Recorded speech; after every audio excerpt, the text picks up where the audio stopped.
Soyez remplis de l'Esprit. Éphésiens 5,18. Nous avons là un commandement. Ce mot ne s'adresse pas seulement aux apôtres et après aux ministres de Christ. Ils nous disent ce que devait être tout vrai croyant, être rempli de l'Esprit. C'est là le privilège que tout enfant de Dieu peut réclamer de son Père.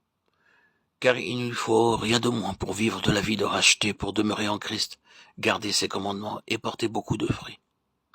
Et pourtant, on ne tient guère compte de ce commandement, on ne croit guère qu'il soit raisonnable et possible dans l'attente de chacun l'observation. Ceci vient sans doute de ce que le sens de ces mots est souvent mal compris. À la Pentecôte et plus tard encore à diverses reprises, l'effusion de l'Esprit a été accompagnée d'un développement manifeste de joie et de puissance. Cet état d'excitation a paru incompatible avec le cours ordinaire de la vie. La manifestation aussi soudaine que puissante de la présence de Dieu était si étroitement liée à l'idée d'être rempli de l'Esprit qu'on croyait cette grâce réservée pour des cas exceptionnels et accordée à un très petit nombre seulement. Les chrétiens n'osaient pas croire qu'ils en eussent besoin eux-mêmes. Ils n'osaient pas élever si haut leur espérance. Il leur semblait même que si cette grâce leur était accordée, il leur serait impossible de la conserver et d'en user dans leurs circonstances terrestres.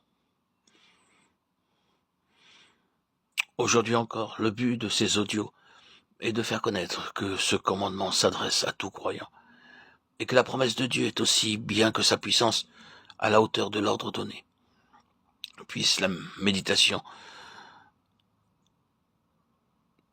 l'écoute de ces audios éveiller dans le cœur de chaque auditeur, auditrice, un vif désir d'être rempli du Saint-Esprit et lui donner en outre la ferme assurance que ce privilège est bien pour lui, qu'il ne lui est nullement impossible de l'obtenir, que très certainement il pourra le posséder lui aussi.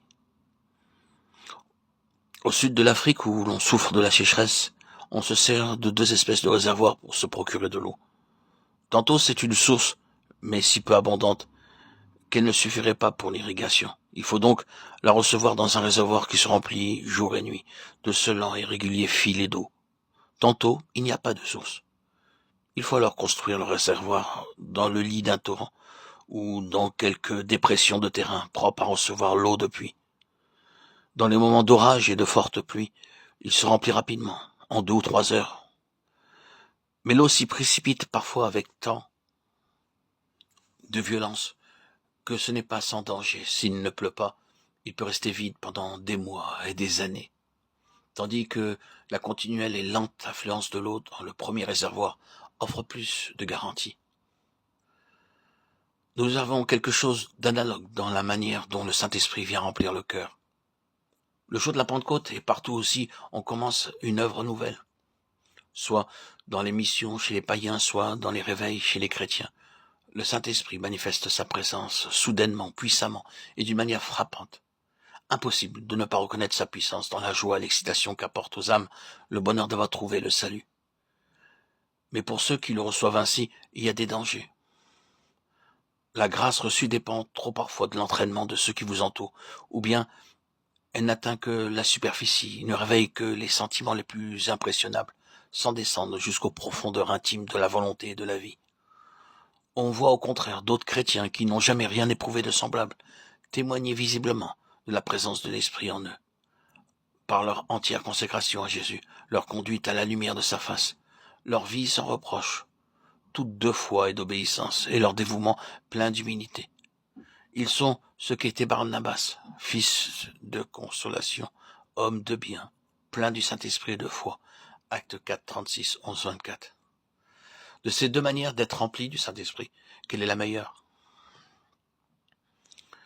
Nul n'hésitera à le dire. Dans quelques propriétés se trouvent à la fois les deux espèces de réservoirs dont nous venons de parler, suppléant l'un à l'autre. Il y en a d'autres encore qui se remplissent par les deux moyens indiqués.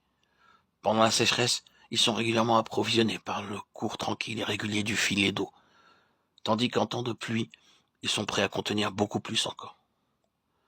On rencontre des chrétiens qui ne sont contents que s'ils éprouvent des manifestations spéciales de l'esprit.